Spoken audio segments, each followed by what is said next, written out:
can we encourage waqfate who have already confirmed their works to observe full parda? And what should we do if some waqfate post photos of them on social media? You see, you make them realize that their duties, since they are waqfate now, they have to obey the commandments of Allah.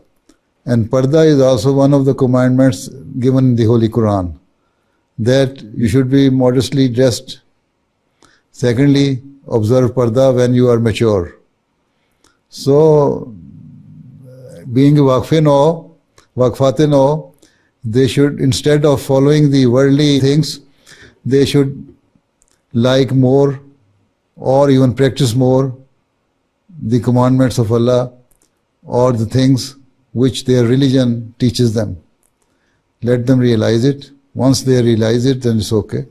You see, they have done waqf. Their parents did the waqf.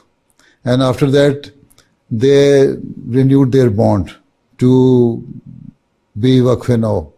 Once they themselves have filled the bond that they will remain in waqf now scheme, then they have to follow those things or rules and regulations and abide by them which have been given to them and which are required from them by Allah Ta'ala, which are clear commandments. And parda and modest dress is also one of them.